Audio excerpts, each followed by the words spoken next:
everybody. Welcome to another episode of the MindSpark podcast on our series called Ignite, where we take you through a project or a machine in the makerspace and talk to a maker who has some expertise in that area.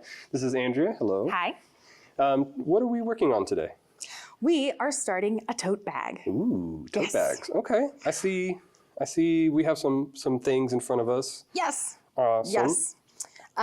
So we're making a pretty basic version of a tote bag. Okay. You can always get more complicated, but this is going to be, roughly this wide around and big enough for kind of laptop or textbook, whatever. Right. It's going to have an outside, and then it's also going to have an inside lining. Okay. And then a strap. Okay. 2 straps. So enough to hold some weight and be functional. And so we've picked out the materials that we're going to use. Okay. And we also have the pattern. Mm-hmm. And should we tell them now what we're doing? Yeah. Okay. So for the materials, the outside we have chosen, you can kind of choose whatever you like, but for practicality, this is kind of a canvasy, thicker material. Right. It's not necessarily waterproof, but it is thicker than like a fun drapey lining. So that's what we're doing for the outside. We also have interfacing that we're going to, it's fusible interfacing. So later we're gonna iron it to the fabric and it will give it more stability and structure. And then we also have the lining, which are frogs right now. So fun. So fun. Yes. It's a great pattern, great mix. Thank you. Thank you. So I think today we're just going to work on cutting out our outside, and we will get back to working on the inside at a later date. Yes. Right. And then we'll talk about more on the pattern. Yes. You need X amount of fabric for the outside lining, X amount for the inside lining, and we'll also have either we can make straps out of this fabric, or we can get like canvas straps and do that. Right. But for this one, we're going to cut out our own straps. Mm-hmm. Okay. And then we'll probably reinforce them with some interfacing. But right, just because those will have all the strain on them. Okay. But this pattern is made where the straps are like a continuous thing, so it'll hold, and it's sewn all the way across, so it can be a little bit weaker because it will have the stability. It won't just be sewn like at on these the 4 ends. points. Yeah, it'll be all the way around. So part of the reason why I picked the pattern too. So yes. Sweet. So where do we begin on cutting out our pattern? All right. Well, I have a printout of the pieces that we need. In this one, they are labeling it with A, B, C, D, E, and each letter has how many you need of it, what it needs to be made out of, and what the measurements are. Okay. So for example, A, and these are all just plain rectangles, so we're not getting any fancy curves or anything. That's correct. Okay, and so it is actually better to have a yardstick because it will not curve. Right, So unlike the... yes. Okay, cool. So yes, this will be side. Yes. Okay, so on this one it says side, which means the outside, and then they have lining, which is the lining. Inside. So to start, we'll have the side. Okay. And we need 2 pieces of this and 2 pieces of the interfacing. We'll do that later. 2 pieces that need to be 12 and a half by 21 and a half inches. Okay, 12 and a half by 21 and a half. So if you're putting together random bits of fabric, you're gonna have to do a little more measuring, but for the most part, fabrics that are in kind of large pieces from a fabric store or something, most of them are gonna be folded in half. Hot dog. So like this one, it was folded up this way, but when we unfold it, there's still one layer out. Right. Out. So I see sometimes in patterns where there's like a dotted line for like the fold over. Okay. So this pattern won't have any of that because it's all separate panels. That's correct. Okay, and that's more for garment construction, because sometimes when you're trying to fit all the different parts of the sewing pattern piece on the fabric that you have, it is best to center it on there. Right. And so it'll say like on fold, do that. Right. And specifically like with our like graphic type patterns, you want like all of the Like if it is going to be a wraparound, you want it to be the same direction. Like I don't want the Yes. frogs upside down on one side. Yes, and that's also like directional patterns. So some of them have very clearly all the trees are pointing up. Right. Versus this one, I think, which will be the frogs are all kind of facing a different way. So it's easier to get away with it not being all in the same direction. Yes, but it does help when you're thinking about the pieces. If you can visualize, oh, when I look into the bag, the frogs will be looking this way, you know. Right. So, Okay. but that's part of the reason I picked this one, because it'll have, Yeah, it won't really matter as much. hide our mistakes a little bit easier. Yes, and we can focus on construction rather than specifics. So, anyway, could you grab the, Yes. thank you. So which panel are we making first? I figured we just start with A. All right. Yes. So we need 12.5 by 21.5. And will you use this edge? Or are we going to cut into the fabric? That is a good question. That is a user judgment thing. On this particular piece, we have a cut edge, and it's starting to fray a little bit, Right. which is not a huge problem. But for this other one, it's cut with a, oh my gosh, it's called pinking shears. Pink. To give the little zigzag Yes, and cuts. the zigzag, it will still fray, but it will fray, like, it won't be like one piece that keeps going. It's Yeah. only boop. Little pieces. So that's sort of, other than a serger or something else to finish it, that's how you finish. That's how you keep it from pinking fraying. shears. Yes. Okay, cool. So in this case, we'll probably use it because the cut is very straight, Okay. and we're not going to be messing with it too much. Also, the seams that we are using will be on the inside or inside of it at the end, Right. so they won't be exposed to the elements. So I know are these measurements with like seam allowances? Or are we They going to are. add? Okay, so they already have the seam allowances. Most sewing patterns will include, if you're paying money for it, Right. and it's from like a reputable source. This was free, but it is from a reputable source. They will say somewhere at the beginning of the instructions, seam allowance 3/8 of an inch everywhere unless noted. Okay. So, again, especially for rectangles and stuff, they usually just add it in there, so you don't have to do that. Okay, cool. So yes, and if it weren't straight, we would just try to find wherever the edges kind of went together, and we mark a line, and then we do from there and just cut off the extra. Cool. So, yeah. So in this case, keep forgetting. 12.5 by 21.5. Okay.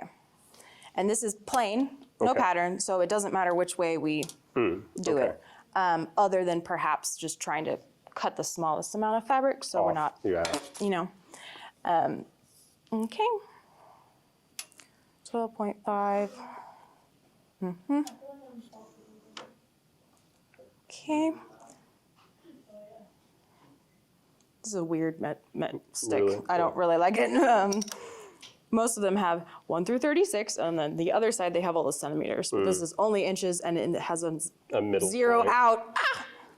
But good rule of thumb, if you were measuring something with straight lines, as you might imagine, to do somewhere near the edge, and then go roughly where you think it's going to be. And mark 2 lines. And mark 2 lines, and then go straight. Because if you just try to eyeball it. You Yep. have trapezoids, not a rectangle. trapezoids. And while there is some, movement allowed with seam allowances, It best helps not to use them all up because you were lazy. So, also it's totally okay if you do it wrong. It's fine. We're all learning here. Okay, Wow. there you go. So that was 12.5. And now we're gonna measure 21.5. Yeah. Yes. 21.5. 21.5, okay. So right here, 21.5. Do this at this edge. 21.5. And then of course a solid yardstick is best for drawing straight lines on a measuring tape. Okay, how's it going? Oh, you're moving. Woohoo! Okay, so in this case, so we made one. Yay! Now we mark it with an A. If the outside fabric is going to be different on one side than the other, you know, like the pattern is clear on the side or less on that, then it matters. You need to mark like in some way that this is the side that's going to be facing out. Right. But this one, it doesn't matter, so we'll just do A. Also, it is best to measure first everything you need and mark it, and then cut it. Instead of cutting out as you go. Oh, okay. Yes, because it's tempting, especially if there's 4 of something, to go, okay, I'll just cut one, put it over and trace. And like, you can, but to be safe, especially if it's a nice fabric or you're just like not feeling crazy confident, that's okay. Yeah, because the chalk marks will come off. Yes, chalk marks, totally fine. I also use the friction pens by, I think it's Pentel, but it's Frixion or ON. Anyway, they're erasable. They're erasable because the friction makes heat. So you can draw like with the pen and iron, they're gone. It's fantastic. So, especially on like lighter color fabrics or something that has a whole bunch of patterns and this is not gonna do it, or you're gonna do a lot of manipulating with it, it's better to do that. So this looks a little bit off, but that does look straight. I don't know, let's see. 1.5. I measured this myself. Okay. Also, if you need to erase it, you can do that, or just like with some water. Wipe it. I'm not gonna put spit on it right now. We'll see about later, but. So when you're marking your lines, are you marking to cut in the middle of the line or on the edge of the line? Ooh, depends on how thick your chalk is. Okay. With something that's this big, you don't have to be quite that specific. As long as you're basically the middle. Okay. Yeah. With this, it's a pretty thin chalk, and so your margin of error is what, like maybe 1/4 inch, 1/3 of an inch, so it's okay. But especially with the pen, that helps. If you have a like chalk stick, it's gonna be pretty wide. Right. So that's when you need to consider. Use an edge. Yeah. Okay.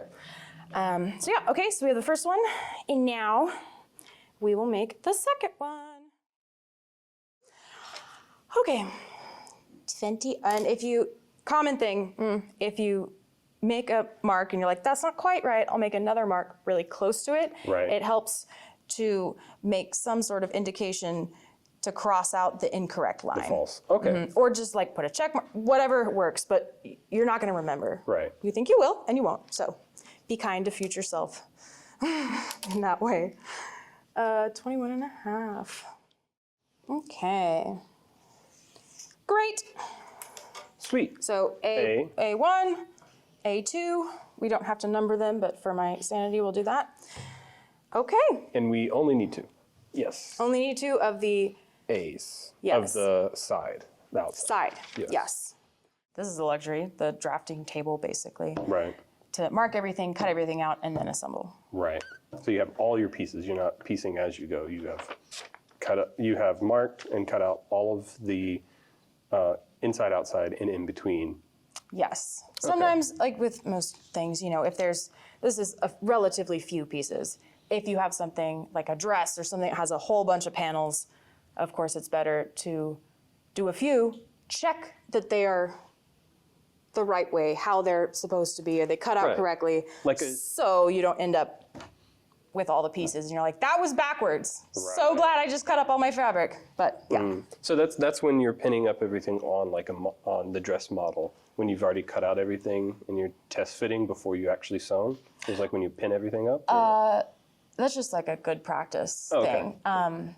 But yeah, I think more with garment sewing when, or if you're working with a smaller area, like my living room carpet, which is fine, but it means you have to do a lot of like folding and manipulating, and so it's not quite as easy as it is here with the drafting to tool. set it all out, see everything where it's supposed to go, and it's just, you know, getting confused easier. So. I can't wait until we get the projector. That we can just project. I know. That's why it's. So I was like, give me one. Right. I promise it will be easier for everyone. So yes, okay. So what is the next one? B, and we have one bottom piece at 11.5 at 21.5. So the same length as our side pieces, but not as wide. All right. So in this situation, I think for the pattern, it has the bottom as a separate Piece the of fabric. canvas versus not this, but we can, why don't we just say It's the same. lining. Cool. All right. So same length. Great. But a And little you bit can shorter. mark, especially starting out, if you want to mark 21.5 and Oh, your dimensions. 11.5. Yeah. So if you have similar ones, you can use the same line. Yes. Okay. And because otherwise you're just looking at your phone 8 times in a row, which is fine, but it can be annoying when you have the space to write it like or this. if you're handing this off to somebody else. That too. That too. And it does help, of course, as with any project, to keep notes, sticky notes, little notepad, whatever. Just Of where you're at and what you're where doing. you at, what you're doing, what you need, blah, blah, blah, for both storage, coming back to it. But just good practice. You don't have to, of course, but Right. when I do, I'm like, God, thank you. And when I don't, I say, oh. Right. So I'm going to go off this line at 0 and then come over at 11.5. Okay. Should I mark here? Okay. So I'll mark my line out from 11.5. Yes. And then I'll go over here. Okay.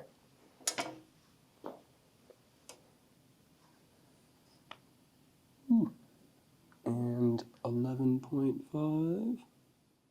So then I should mark my vertical. Okay. So I line up my.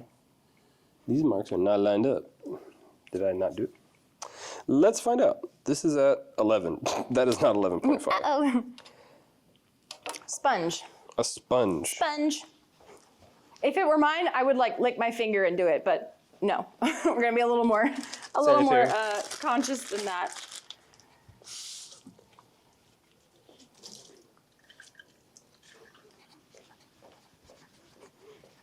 Or I'll spray it with the spray bottle. Yep. Oh, that's so easy. Lovely. Right? That's easy. Yes. Okay, so I've marked my width. And Amazing. then should we, is it unadvised just to like to continue this line? It's fine if you're sure that that line is correct. Okay, cool. So I guess we'll, Actually, no, the more points you have on a straight line that it can line up with itself, Right. the so more. I should mark here my 21.5 so that I can line up from Yes. here. Okay. So then I will go from the end of my fabric.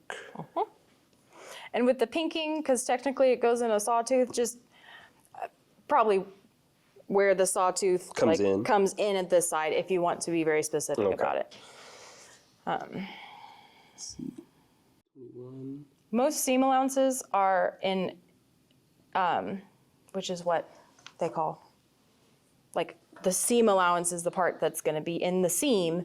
It's not going to be visible on the outside. Right. So, you know, in theory, if you get really close to the edge of a piece of cloth, it's kind of, but it's still within the seam allowance, you can still cut it. You just have to be careful that it doesn't go in past the 3/8 of an inch or whatever. So, For the seam allowance.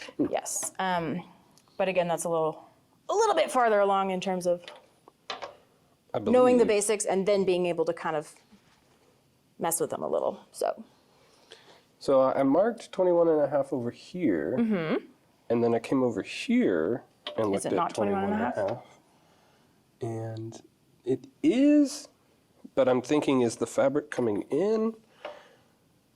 No, because I'm just trying to line it up. Yeah. So should I disregard this line, I think, or am I just? well, that's where you're coming with with the chalk, it's like not quite as specific as a pen would be, but Okay. close enough for that. Yeah. Okay. Also, if there is something that is from the manufacturer, like this was very specifically folded down the middle. Right. It's very straight, we can see it. So, you know, just visually, if this is a little wider than this is, you can kind of use that just to As a tell. guide. Oh, okay. Yeah. So we made our one bottom piece, so I should name it Yes. B. Amazing. And then do 11, or I'm sorry, 11.5. Oh my goodness. And then this is the 21.5. I don't know if they say it for wood, the like measure twice, cut once. Right. Do it. Do it. Sewing is frustrating and it will challenge sometimes your patience. And you're like, I am a intelligent individual. Why can I not get this? And that's okay. Right. It is part of it. So we have, should we make C or, E is another 21.5. What is it made out of? The lining, so it's a different material. Different material, Okay. so not that. So the We've only done A, other, we've done B, we've marked out E, so we just have C and D left. right, and are those of the What do they say? they don't say anything. Oh, pocket and strap, to be fair. You were right, they didn't say anything. I think strap we can do outside, Okay. and then C we'll also do Outside. outside. Okay. Yeah. Cool. So yes, D and yes, E. Sorry, yes, C, C and and D. yes, D. There we Sweet. go. Yeah. All right.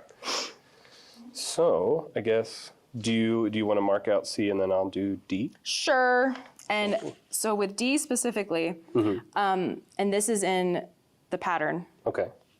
when they, like, online, on the blog that it says, D is a measurement of the strap. In this particular situation, it has those little dotted lines. Right. It means it's not gonna, but it's 94 inches, which is long, but they're not gonna make the paper equivalent of 94 inches compared. So it would be, so they're saying this is the halfway point. Oh, okay. So you fold it in half. actually need to cut out like 2 parts, Okay. which is why it has the little dotted lines. Because it wouldn't make sense to fold it, but it does clarify that in the instructions. in for the those instructions. patterns. You Okay. may or may not get that just from looking at it. So. Okay. Cool. Okay, C is times 1, and that's a pocket, just 1 pocket on the outside. Okay. 13.5 by 9. So, let's see. If you can, edges touching for conservation of material. Right. So, we'll do, pull it over to me, 11.5.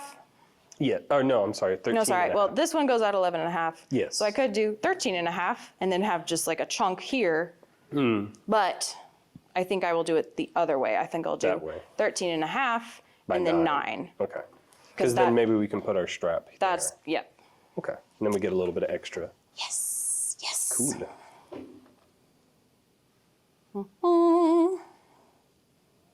9. And 2 is the minimum number of marks you need to make. I mean, really, it's better to have like 4. Right. Just because for error. Yeah, is it 9? 9.5? Yes, 9. 9.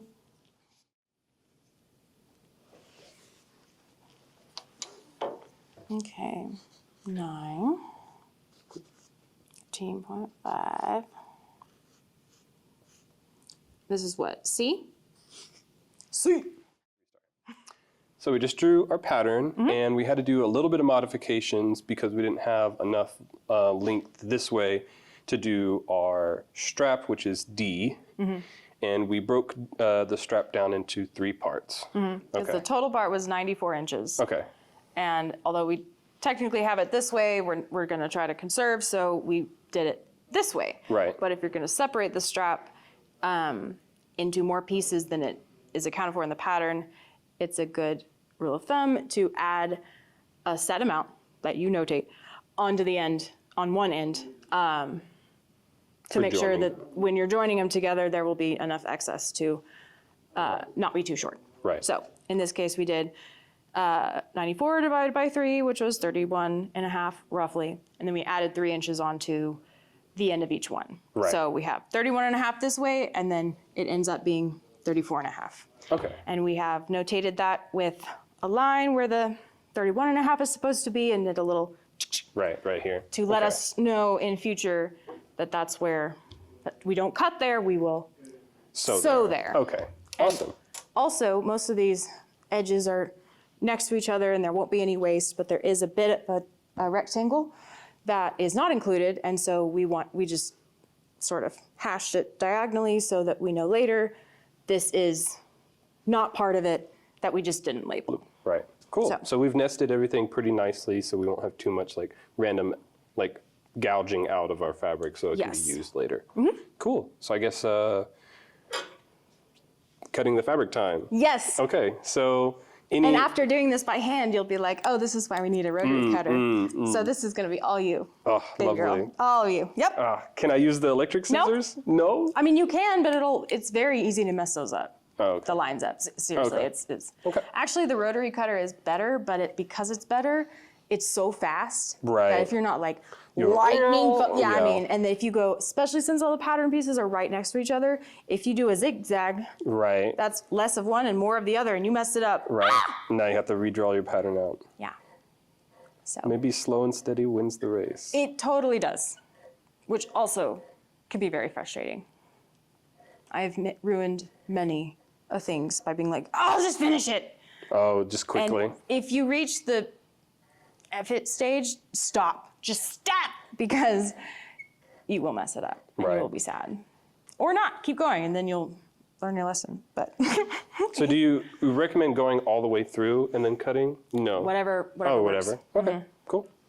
Again, that kind of your space and patience, and if you have time to do it all or not, you'll figure out kind of your thing. Now, if you are using a rotary cutter with a yardstick, so you can make that motion quickly and it's guaranteed to be straight, then absolutely just like Go all big the way cuts at through. once and then use hand scissors for like these little bits, not a problem. But hand scissors just kind of whatever works best. So do you have any other words of advice for people like getting into like starting to make their own patterns or making things from patterns? Ooh. Well, there's definitely different categories of things. Right. One piece of advice that I got that I liked a lot and did help me, humbling, but it did help me, was if you know how to sew, but it's been a while and you're just getting back into it, or you're trying to start for the first time, do zipper pouches. Okay. Like little for zipper pencil, bags. yeah, but it includes a lot of the skills that you need to be like caught up on Right. in order to tackle anything else. Right. And it is much, so that was good. That's what I did. I had done plenty of little messing around back in the, Some years zipper ago. pouches. But recently when I wanted to get back into it, I did that and it was tough. I have a number of really ugly zipper bags, but by going through that, I definitely brushed up a lot on it. And now it's pretty quick to just like Whip something. whip out. something out. Oh, So nice. sewing, you do need a fair amount of equipment. You can just get by with a machine and some scissors and thread. But the best thing I found is find someone who doesn't have to be older, but usually is who has the stuff already or has extra and they can like teach you. I mean, I learned myself through YouTube and that was fine. But then once I found a like older lady friend who had been doing this for years, my learning was just so much faster. Right. A lot of the tips and tricks, right? Yes, yes. Even with zippers, I didn't realize that you can take off the zipper pulls and replace them. Like, if they come off, it's fine. It's not broken. You just zoop it back on. Now it has to be the same size. There's like 3, 5, 7, whatever. But for the most part, it's Easy to replace. yeah. So it's not the end of the world if they come off, or the zipper pull comes off of the zipper. Also, don't feel bad if you're struggling with zippers. That's like a whole separate thing, is sewing zippers. You really need a zipper foot for a sewing machine. You don't have to, but it makes it easier. Blah, blah, blah. That's a whole thing. Bags are going to be a lot easier than wearables. Right. I think people 'Cause go, oh yeah. Like understandably, you're like, what do I want to make? You want to make clothes and a shirt and pants and a skirt and like amazing, great. And you can try it. and it's probably going to suck. Right. And people get really discouraged at that point.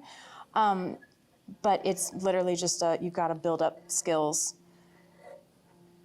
to get to that point. And then you can, and it's fantastic. And then you'll see that some of the simpler things are actually very achievable. But don't give up. So yes, it is definitely one of those hobbies where, especially if you are frustrated with a lot of slow-paced things, or at any point you've been like, yeah, I totally get this, and other people seem to be struggling with, with it, and I got it real fast, it's fine. Fair.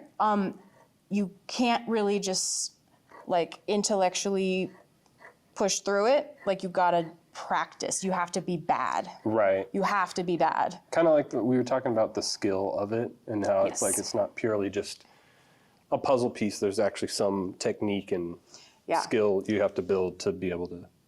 Because you're saying that when cutting out, when marking, if you're not paying attention to what you're doing, you can easily mess up. And then you get down the line, you're like, why is this not working? But you missed like a piece at the beginning. Yes, and that's part of learning, but it is quite frustrating. It can be quite frustrating. And also, it still happens all the time, right? Even if you have been doing it for years. Maybe less, but it does still happen. So, as far as patterns go, there are lots and lots and lots of good, decent patterns that are available. Pinterest, YouTube, those other things. Like the simpler ones. Right. They'll often go, hey, here's my this pattern, and also here's the YouTube video of me walking you through it. Nice. Those are going to be the best, like, for self-taught or self-led. Because you can pause it, and you can rewatch it, and you can go again, and there's no one to give you an eyeball if you watch it for the 5th time in a row. It's Right. fine.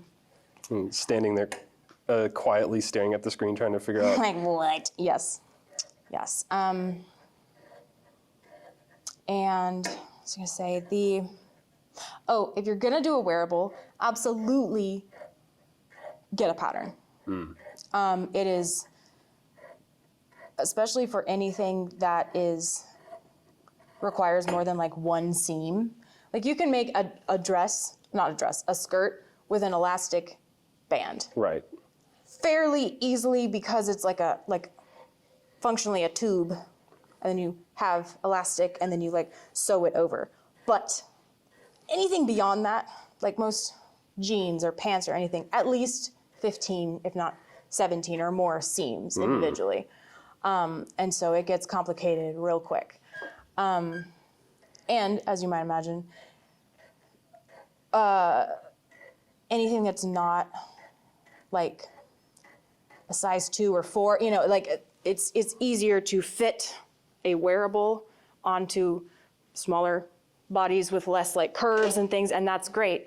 But as a not size 2, there's a lot more like components to sort of tailoring it and tailoring the pattern and drafting the pattern. And so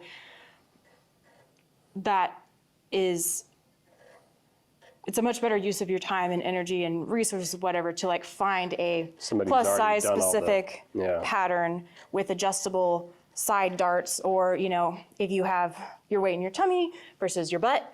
I don't have much butt, but I do have tummy, but that's different. And so if you are able to find someone who's already done the work of figuring out that type of pattern, it is way better.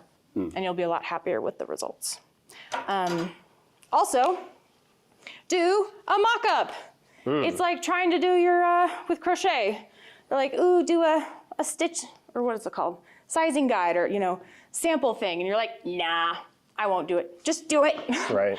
And you can do it with cheap cloth. They use a muslin, which is like a pretty simple, like undyed cotton, but it will absolutely assist basically you make a practice one, like full size, and it's more time and energy, yes, but any potential kinks that you're working out, you're not trying to seam rip from your nice fabric, you're not 8 in a row, and you can, so you are making 2, but it is absolutely worth it. Nice. So, Well, I finished cutting out our pattern. So next time in our video, we'll get together and cut out the lining. yes. And probably in our third video, we'll actually get to piecing all the pieces together Yes. and figuring out how we're going to stitch it all on the sewing machine. Assemble it. Yes. Nice. Awesome. Well, thank you all so much for listening to this episode of Ignite. Join us for the next episode in next month, and we'll get to show you how to create the bag. Yes. Thank you for listening to this episode of the MindSpark podcast. If you enjoyed, we hope you return and listen to our next episodes. If you're looking to learn more about the MindSpark podcast or the Spark Makerspace, join us on social media or find out more information on our website at guides.library.unt.edu/spark.